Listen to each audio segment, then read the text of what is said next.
Francisco Ancona, muitíssimo obrigado por atender o nosso convite de estar no Farol. Um grande abraço e bem-vindo. Bom dia, Roberto. Bom dia, Limeira. Bom dia, Brasil, mundo, né? É verdade. Prazer é meu. Vamos navegar, com muito prazer. Vamos navegar, é isso aí. Bom, eu tenho duas perguntas básicas que dá para a gente encerrar a entrevista aqui. A primeira delas, né? O que o levou a essa paixão por frequentar cruzeiros, né? Depois eu vou te contar um particular, depois da sua primeira resposta. Com muito prazer. Na verdade, a paixão pelos cruzeiros veio junto com uma trajetória longa de 40 anos trabalhando com cruzeiros, né? Eu sou de formação publicitária e desde muito cedo, meu pai tinha uma empresa de comunicação, passei a atender pontas no segmento. E assim foi uma trajetória longa na comunicação, mas que acabou me colocando em contato com uma série de outros assuntos ligados aos navios, aos cruzeiros, que vão desde o desenvolvimento de produto, marketing, a contratação de equipes para trabalhar a bordo na área de entretenimento. E então isso me fez, claro, envolver de uma maneira muito estreita com os navios e com os cruzeiros aqui na costa brasileira, e tive também a sorte e a oportunidade de, a trabalho, conhecer diversos mercados, né? Estive no Caribe, estive no Mediterrâneo, estive no Golfo, na área de Dubai, Abu Dhabi, em suma, estive nas ilhas gregas. E aí é difícil não se envolver, né, Roberto? O Verdade. navio por si só já é tão agradável, tão cômodo, tão confortável. Se você somar isso, todas essas atrações geográficas e turísticas que eu citei, o envolvimento é inevitável, né? E assim foi, com muito prazer. É verdade. Sabe que recentemente a minha esposa me perguntou, falei, você não tem nenhum sonho na vida, né? Eu falei para ela, sinceramente não tenho grandes pretensões. Tive uma vida, né, tranquila, boa até aqui. Mas se tem um sonho que eu gostaria de realizar um dia, é fazer uma travessia. Sabia que eu nunca fiz, Ancona? Nunca consegui fazer, mas não é por nada não, é por causa do avião para voltar, viu, amigo? Ah, tá certo, tá muito bem explicado. Eu vou te contar um segredo, então. Fica só entre nós e os milhões de pessoas que vão nos ver. Tá. Eu tive mais de 1.300 dias de navegação. Em 40 anos, você pode calcular. Tive em 25 navios diferentes. Tive mais de 320 embarques na vida. Fora as inúmeras, centenas de reuniões a bordo nas escalas de Santos, do Rio, de Salvador, de Barcelona, de Gênova e assim por diante. Eu também nunca fiz uma travessia, mas não por nada. Eu não, durante essa longa jornada profissional, eu nunca tive tempo para ficar 15 ou 20 dias seguidos a bordo de um navio. Essa é a razão principal, né? Não que eu não tivesse vontade. Assim como você, eu também, a vida ficou me devendo essa. Mas, na verdade, eu posso imaginar cada dia de uma travessia, porque com a grande amizade com muitas pessoas que trabalham a bordo, com muitos passageiros, com tanta gente, eu posso imaginar como é cada dia o navio cruzando o Atlântico, indo para a Europa ou vice-versa, vindo da Europa para cá. Sim. Deve ser maravilhoso.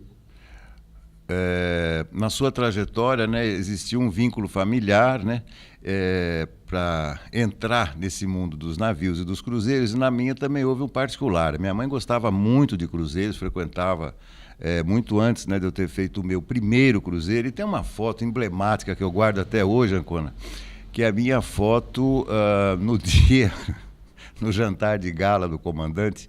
Eu estou sentado ao lado do meu cunhado, do meu irmão, fizemos uma viagem familiar, a minha esposa foi, etc. Mas na fotografia, eu estou com uma cara, sabe aquela cara de um sujeito de pouquíssimos amigos? Eu estava num mau humor naquela viagem, eu estava morrendo de medo, eu tinha revisto o Titanic antes de embarcar, eu falei, eu estou indo para um passeio que eu não sei se eu volto e tal. E aí, depois de muitos anos, né, que eu vou com a minha esposa, ela faz questão, viajei outras vezes com a minha mãe. Vamos falar um pouquinho de segurança. Eu acho muito importante isso, porque tem gente que não tem, ainda não tem a noção da segurança e como os navios, entre aspas, né, eles não balançam, né, vamos dizer assim, né, Ancona? Sim, o que acontece? Os navios de hoje, e você está se referindo a viagens desse século, desses últimos, talvez 15, 20 anos, eu suponho. Sim. Você citou o filme Titanic, né, que é do começo desse século. Então, os navios atuais, além de terem sofisticados sistemas anti o balanço, né? Eles têm estabilizadores, e eles têm uma coisa que os navios de antigamente não tinham. Eles têm um tamanho gigantesco. Eles viajam a velocidades, em geral, menores do que se viajava na época de ouro dos transatlânticos e tal. Então, tudo isso influi. Nós, muitas vezes, estamos a bordo de um navio atual e perdemos até a dimensão de estar navegando, por praticamente não haver balanço. Eu acho que é a isso que você se refere. É muito diferente do que era no século passado. No século de 1900, durante décadas, a gente viajou em navios de pequeno porte, hoje considerados de pequeno porte. Um navio que eu viajei muito, talvez o que eu tenha viajado mais a vida inteira, foi um navio chamado Eugênio C. Talvez você tenha ouvido falar. Muito famoso. Famosíssimo. Durante 30 anos navegou aqui pelo Brasil, pela costa brasileira.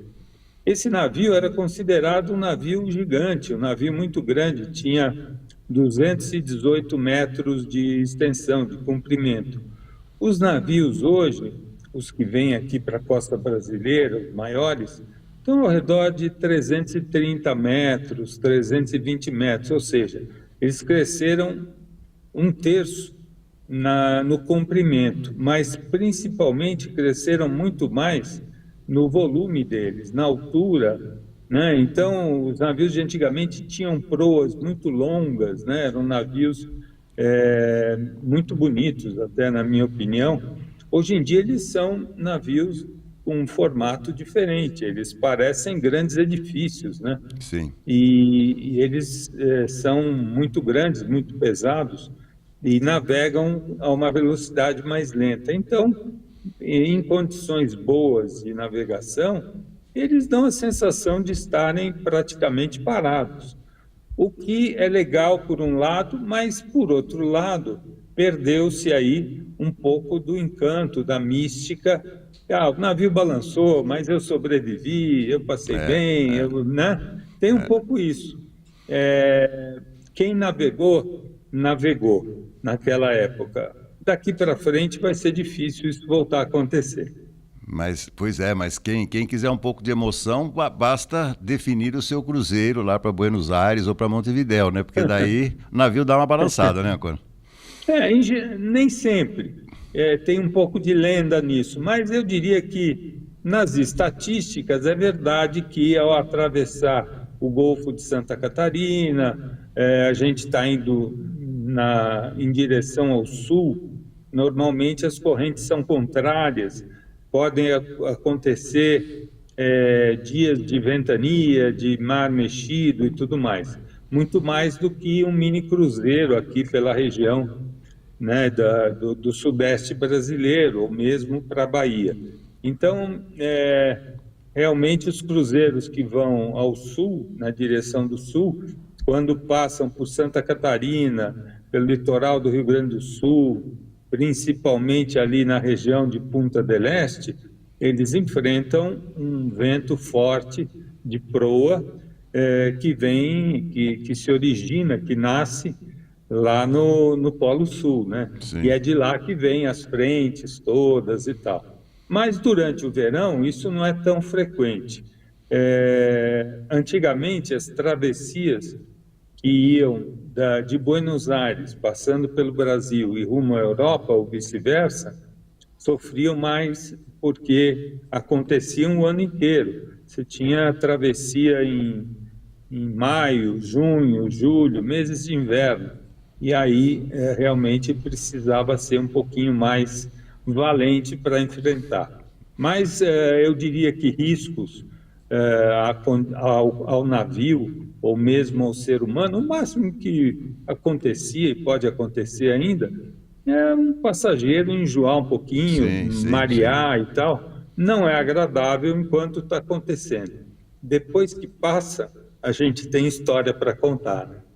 Por falar em história, lembrando sempre que o Francisco Ancona é autor do livro Memórias do Deck, né? Eu estava vendo uma sinopse que me foi enviada a respeito de passagens desse livro, e já que estamos falando de Santa Catarina, tem uma curiosidade que é contada nesse livro também, não é? Pois é, eu acho que você está se referindo a uma escala. Você sabe que Santa Catarina tem um litoral grande, né? Uma extensão grande, né? O Paraná é pequenininho, tem 60, 70 quilômetros de litoral. Santa Catarina é gigante, tem um litoral muito grande, é um estado vizinho do Paraná. Digamos que enquanto o Paraná tem mais conteúdo, recheio, né, em seu interior e pouco litoral, Santa Catarina é o contrário, tem muito litoral e pouco interior, né? Mas o que acontece? É, Lá pelos início dos anos 2000, uma operadora, uma grande operadora brasileira, posso citar o nome, espero, chamada CVC, fretava navios e parece até que está interessado a voltar a fazê-lo em breve. Falou-se já para a temporada do ano que vem. Essa empresa programou uma escala de um navio chamado Mistral na, na capital catarinense, Florianópolis, que tem um fortíssimo apelo turístico, tanto para brasileiros como para estrangeiros, argentinos, uruguaios, né? E o Mistral chega em Florianópolis muito cedo, joga âncora e desce os passageiros, já que não há um pier para descida através da escada do navio, começa a desembarcar os passageiros com os escaleres do navio e com algumas lanchas, barcos vindos de terra que pegavam os passageiros no pé da escada do navio e percorriam ali 10, 15 minutos uma rápida travessia até um pier ali numa praia no norte da ilha, Jurerê. O que acontece? O navio ficou vazio, todo mundo desceu e foi passear, foi nadar na praia, foi percorrer ali as atrações da ilha de Santa Catarina, e com isso o tempo foi passando. Algumas pessoas começaram a voltar com os escaleres e o tempo foi mudando. O que era céu azul começou a ficar esbranquiçado, começou a ter vento, o mar começou a ficar mexido. A um certo ponto, quando faltavam talvez 100 passageiros voltarem para o navio, o comandante teve que interromper o serviço de transporte através das lanchas, porque estava ficando perigoso e as lanchas não estavam conseguindo conduzir os passageiros até a entrada ali da escada do navio. O que acontece? O navio não podia, segundo a tripulação na época, aguardar, esperar que o tempo melhorasse para que os passageiros fossem recuperados, resgatados. E aí você pode imaginar o desespero de quem estava em terra e queria voltar para o navio, e o pessoal que estava a bordo também, preocupado com a situação e assistindo esse drama acontecer. Bom, o resultado disso foi que, a um certo ponto, o comandante do navio decidiu levantar a âncora e se dirigir rumo a Santos, onde ele chegaria amanhã seguinte.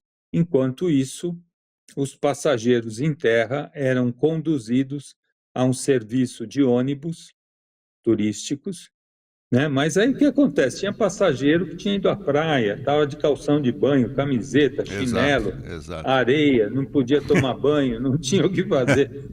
Resultado, era a última noite do cruzeiro e mais ou menos 100, 150 passageiros passaram essa noite na BR-101, Sim. na estrada, dentro de ônibus, voltando para Santos e praticamente assistindo o navio Mistral desfilar pelo litoral brasileiro e voltando com suas bagagens e tudo mais dentro delas.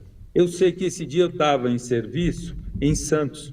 Eu cheguei cedo a Santos, porque eu tinha uma reunião lá, e entro no porto e vejo uma situação realmente curiosa e até desagradável. Claro. Esses 100 passageiros chegando de ônibus e desembarcando numa noite muito mal dormida, você pode imaginar, sem privacidade de banheiro, de serviços higiênicos e tal, e enquanto o navio manobrava e atracava no cais do terminal Concais lá em Santos. E aí houve uma situação desagradável, porque os passageiros que tinham ficado em terra e foram conduzidos por ônibus foram muito agressivos com a tripulação, foram convidados a subir a bordo para recuperar suas bagagens, acertar suas contas do bar, aquelas contas de despesas de bordo, e poder voltar para casa. Mas foi uma situação horrível. Isso se deve às condições adversas da escala em Florianópolis. Não há um pier, lá a água, tem muito pouca água, o navio tem que ficar longe da praia, longe da costa, não é como, por exemplo, Ilhabela, que tem um canal, como Camboriú, que tem uma baía, mesma coisa em Búzios, né? São escalas nesse sentido mais seguras. Florianópolis não oferece esse conforto.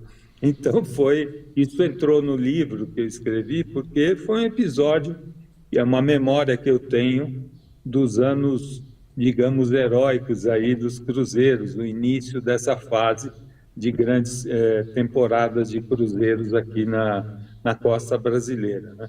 Eu espero que isso um dia possa se resolver, mas vai custar muito dinheiro, dragar ali a área de Florianópolis, construir um pier que permita, não sei se atracação, mas que permita estar mais próximos de onde o navio fundeia para desembarque através de lanchas, né?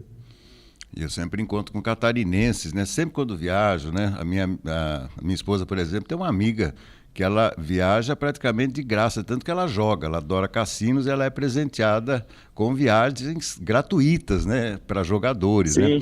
Mas sabe, quando eu tenho duas passagens assim de risco, né, de não embarcar. Uma delas aconteceu em Punta del Este, foi muito engraçado, que era pouco tempo que a gente ia ficar lá e eu já me apressei. Mas em Punta del Este, quem conhece, você deve conhecer também certamente, chega num ponto que você está numa rua, eu não sei se é Rua das Focas, viu, se não me falha aí a memória, mas na Rua das Focas você tem, numa ponta da rua você tem o mar e na outra ponta da rua você tem o Rio da Plata. E aí eu comecei a me dirigir para o embarque, tomando o rumo de um lado. E aí, quando eu cheguei no fim dessa rua, olhei para minha esposa, ela falou, engraçado, né? Não tem ninguém aqui. Será que nós pegamos a rua certa? Só que nós tínhamos andado demais, nós fomos para o lado errado, o lado oposto. Nós fomos para o mar, não para o Rio da Plata. Aí nós tivemos que pegar um táxi e sair rapidamente para não perder hora. E uma outra foi muito inusitada, nós estávamos em Buenos Aires, e aí estávamos lá em Porto Madeiro, falei, bom, está na hora de ir embora. Chegou para pegar o táxi, Porto Madeira, evidentemente, tem aquelas pontes que elas se abrem para os navios Sim, passarem, e sim, quando elas se abrem, os carros simplesmente ficam parados. Aí, meu amigo, claro, espera. eu peguei um táxi e a ponte abriu. E aí meu desespero começou a aumentar, porque foi um negócio impressionante. Eu falei, eu vou perder. Aí a minha esposa já ligou para a operadora de turismo. Eu preciso de um avião para voltar para o Brasil. Já deu um desespero. Mas nas duas situações deu tudo certo. Mas, de fato, eu até um tempo atrás achava que realmente os comandantes eles eram muito decisivos nessa hora. Mas no ano passado eu me lembro de ter acontecido um caso que o navio atrasou, se não me engano, nós estávamos em Itajaí. Aliás, Itajaí não, nós estávamos em Ilhéus. Falei errado o nome da cidade. Ilhéus, e Certo. aí eu percebi que o navio embarcou com um atraso de mais de meia hora. Eu estava na varanda e eu percebi que chegou um atrasadinho ali, mas raramente a gente vê o navio esperar alguém, mas nesse caso aí eu percebi porque eu vi da sacada esse passageiro que chegou bem atrasado e, aliás, bem cambaleando, viu, Ancona?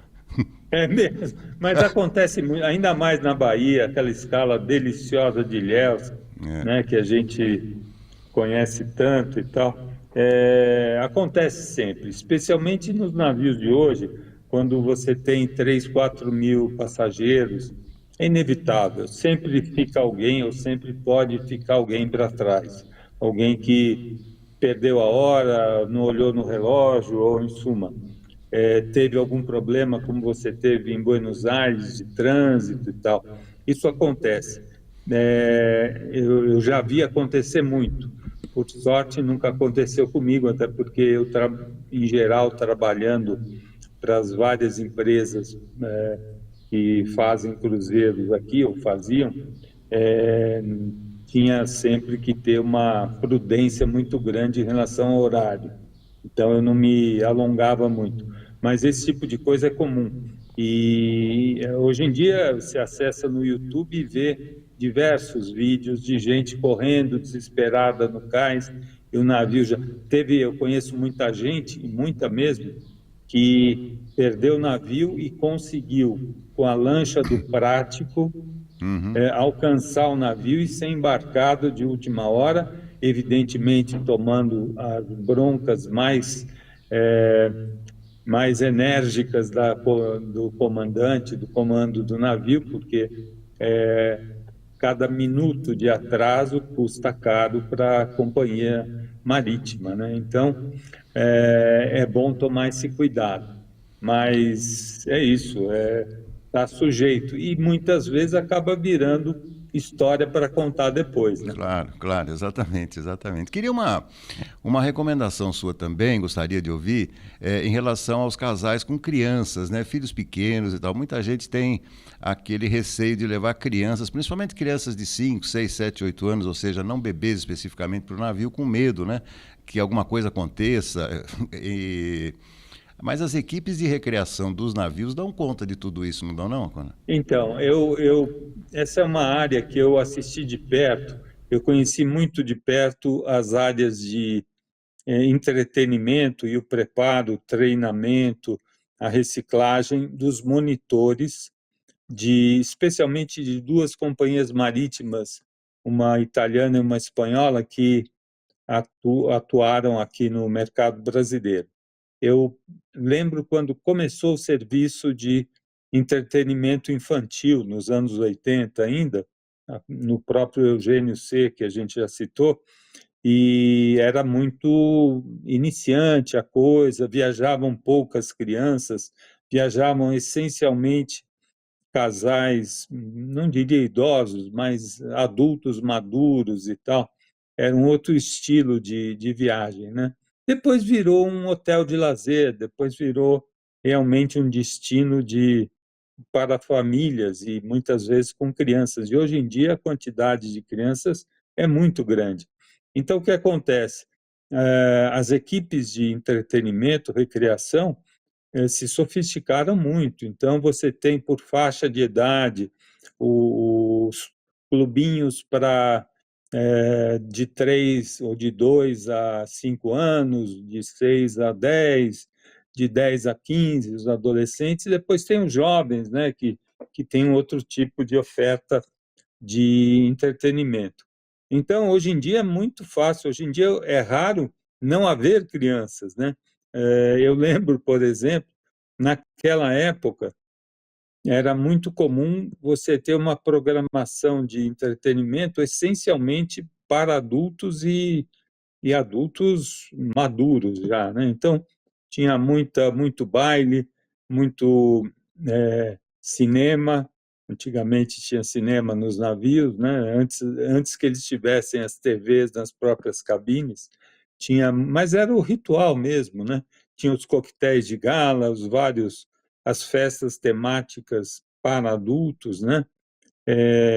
E assim por diante. Hoje em dia, a oferta para crianças é até maior do que para os adultos, porque o adulto se vira sozinho.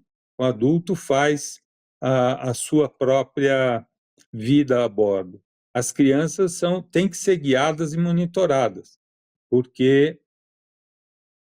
Está me ouvindo, Roberto? Estou ouvindo perfeitamente, ouvindo perfeitamente. Está tudo bem Desculpa. aqui. Não, tudo em paz. Eu achei que tivesse caído. Não, está tudo bem. Dá Tá uma bom. centralizada um pouquinho melhor para baixo para a gente vê-lo Assim? Para baixo? isso. Ao contrário para melhorar o enquadramento. Contrário. Isso, perfeito, perfeito, isso. Opa, escapou? Tá ótimo, Cono. Prossiga, por favor. Não, então, estava dizendo, hoje em dia é muito.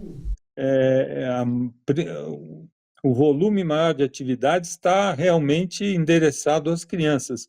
E o conceito é aquele: a criança fica o dia inteiro longe dos pais. Almoçam com os monitores, né, muitas vezes tem até áreas de repouso para as crianças, né, nas salas de entretenimento que eles têm, nos clubinhos, né?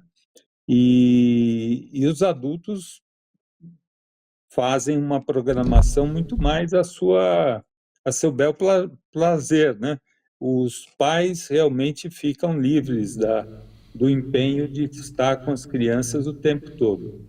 Então, hoje em dia é muito mais, a oferta é muito mais para famílias do que propriamente para, a não ser que seja um cruzeiro específico, um cruzeiro temático para solteiros ou para casais jovens, ou em suma.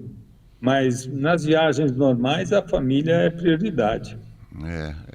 Porque quando a gente define o itinerário, por exemplo, né, tem muito essa companhia, a Costa, por exemplo, a MSC também, fazem muitos roteiros pelo Nordeste. E a cada ano a gente tem uma surpresa, ou fica um dia a mais, horas a mais. Existem determinadas escalas, por exemplo, essa última vez em Ilhéus, o barco foi embora muito cedo, ou seja, ele chegou logo às 8 horas e depois foi embora às 3 da tarde. Então, pouquíssimo tempo para os hóspedes aproveitarem, mas deviam ser condições especiais. Queria te falar outra coisa também, que é algo relativamente recente para mim, que a minha esposa, você sabe como é que é? A esposa é que puxa a gente para cá e para lá, né?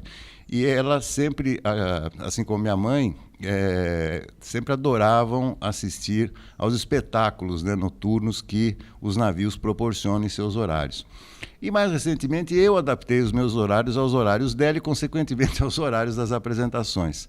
Meu amigo, vou te contar, é algo realmente extraordinário que eles apresentam para os hóspedes, né?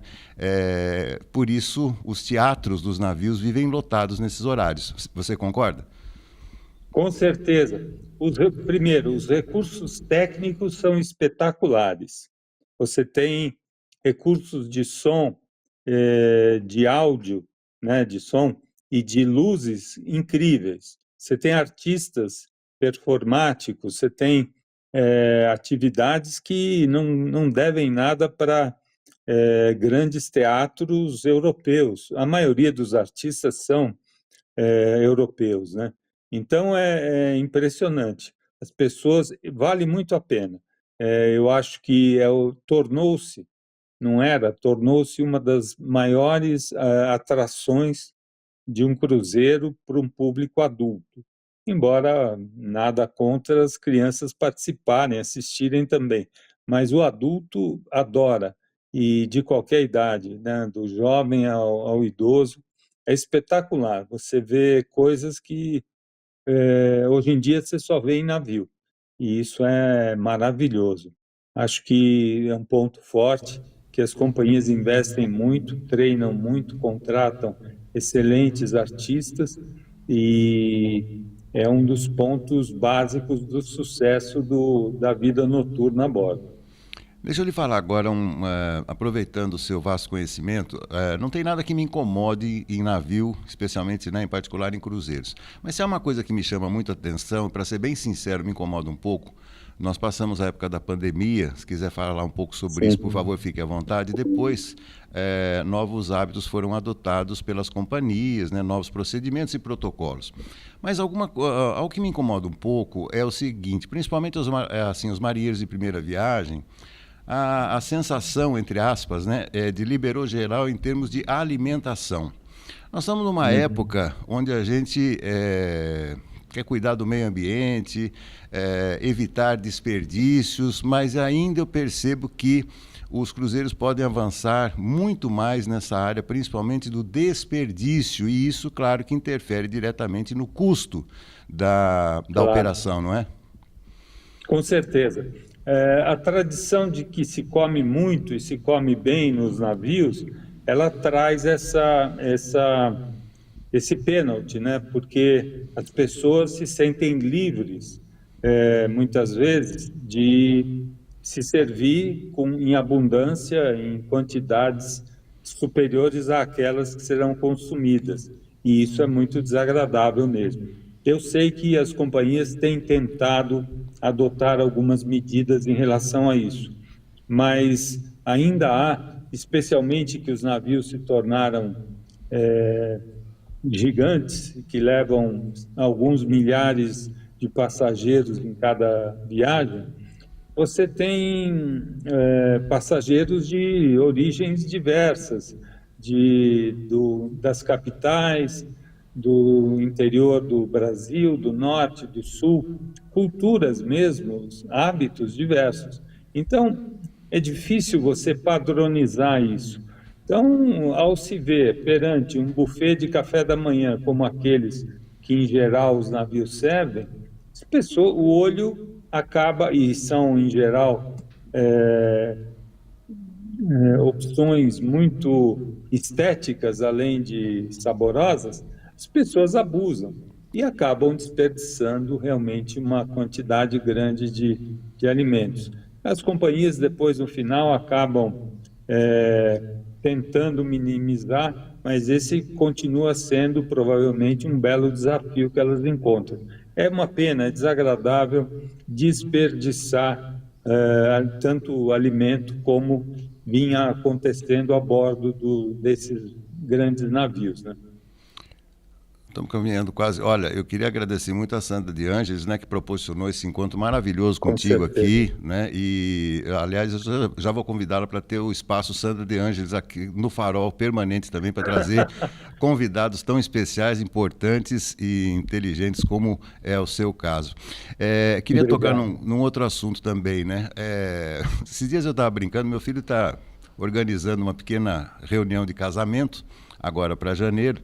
E aí, pai, me Que ajuda bacana. aqui, ajuda ali e tal, não sei o quê. Eu falei, a festa tendo som, comida e bebida, a festa está feita. O resto é, né, assim, o que Claro, você quiser incrementar é lucro.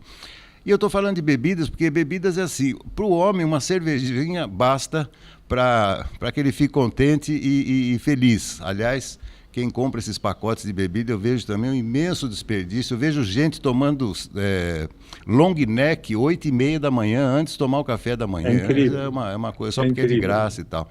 Mas uma é coisa incrível. eu percebi. De fato, as promoções de compra de pacotes de bebidas antecipadamente vale muito a pena. É a sua opinião também? Porque no navio é bem caro, né, Ancona? Com certeza, vale muito a pena. No navio, em geral, às vezes, mesmo sendo cobrado em moeda brasileira, em reais, a base de cálculo é a moeda ou o euro ou o dólar. Então, é muito caro. Para quem consome uma quantidade, digamos, interessante, acima da média de bebidas, vale a pena comprar com grande antecedência. A hora que compra a cabine, reserva a cabine, vale a pena reservar também o pacote de bebidas. Vale a pena reservar o pacote de excursões, se for o caso, e assim por diante, porque é a maneira mais econômica de você fazer seu cruzeiro ser completo, né? Agora, eu lembro muito da época em que não se vendiam pacotes de bebida. Você ia consumindo e pagando de acordo com o consumo. Aí a coisa era um pouco mais moderada, né? Mas eu entendo também que o mercado pede esse tipo de promoção. Quem lançou aqui no Brasil esse tipo de prática foi a própria CVC, quando fretava navios, tinha o bebidas incluídas. Depois as companhias italianas tiveram que adotar também, e hoje, se eu não me engano, existe no mundo inteiro esse tipo de promoção. Vale muito a pena para quem curte até vinho, né? Embora o vinho, muitas vezes, os vinhos que constam dos pacotes não são necessariamente aqueles que um bom entendedor de vinhos gostaria de consumir. Aí vai depender de cada um, tem que analisar. Você faz o cruzeiro, a experiência, de acordo com a sua preferência.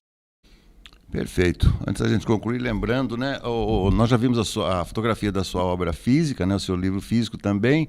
Deve estar nos meios digitais também, Ancona? Olha lá que beleza. Memórias do Está DEC. aqui, Memórias do DEC.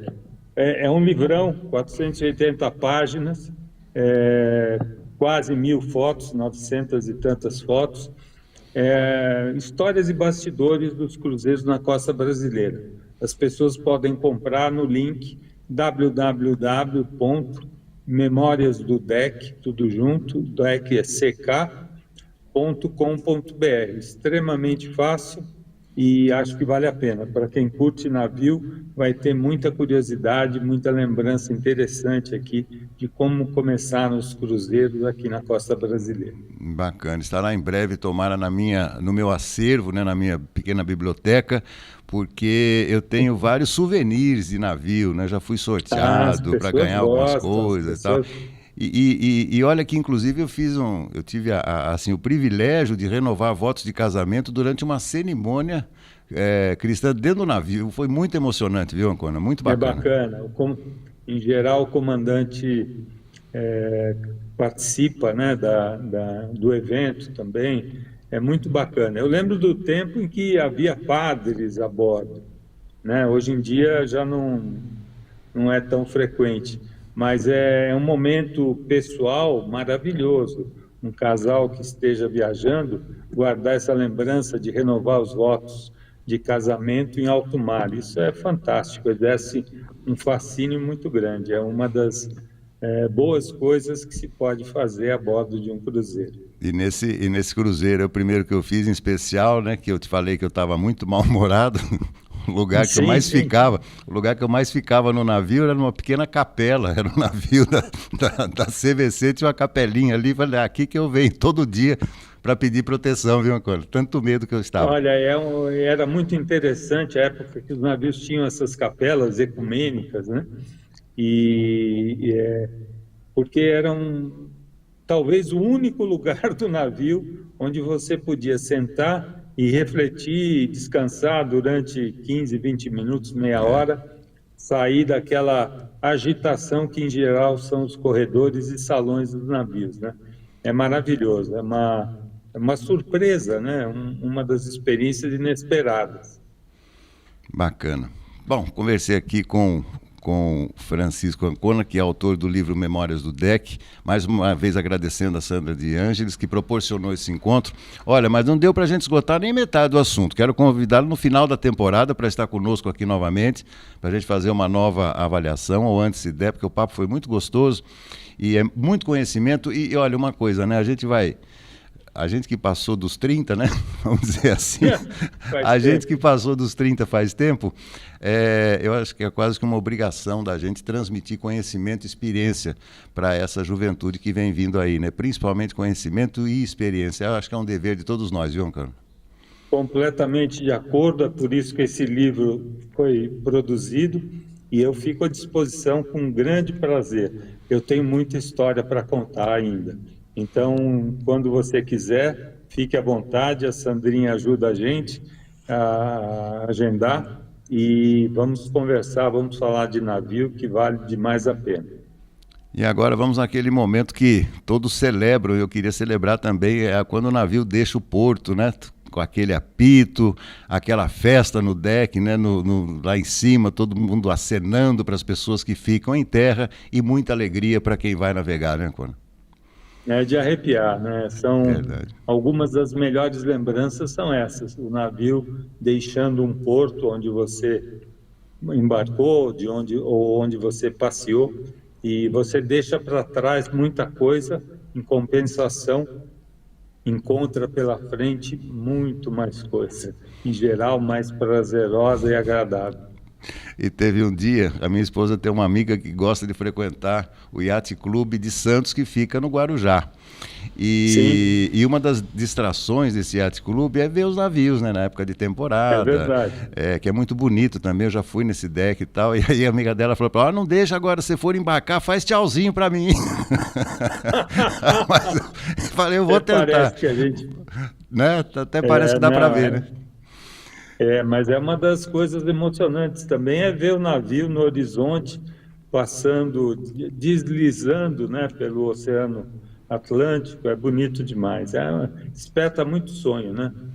Você vê que muitas vezes o cinema usou dos navios, tem um capítulo no livro, por exemplo, você vai ver que é dedicado aos filmes que o cinema produziu a bordo ou inspirado em navios, além do Titanic, claro, mas tem uma série de filmes românticos, de aventura, comédias e tal, é muito bacana, Esses dias vale a pena. eu vi inclusive um recorte como é que chama? Aqueles bastidores lá do Titanic, as cenas de inundação da escada foram todas reais ali, entre aspas, né? Com muita água, Sim, todos os atores completamente molhados ali, os cinegrafistas, foi sim. muito intenso, viu? Me chamou muita Sim, atenção. aquela foi uma superprodução e algumas coisas são icônicas. Esse filme, por exemplo, quando você pensa em cinema, em navio, te vem em mente imediatamente a música da Celine Dion, o filme Titanic, né, o Leonardo DiCaprio. Quando você pensa em shows a bordo de navio, tudo começou com o Roberto Carlos, por É, exemplo. Depois vieram tantos, tá? Todo dia aqui está saindo um cruzeiro com um artista, é normal, hoje em dia virou uma febre e tal, mas tudo teve um início. Em relação aos shows, foi o Roberto Carlos, sem dúvida. E assim vai, tem muita história. meu caro Francisco Ancora, muitíssimo obrigado mais uma vez e até uma próxima oportunidade. Saúde e paz e até um dia. Roberto, um prazer, um grande abraço a todos.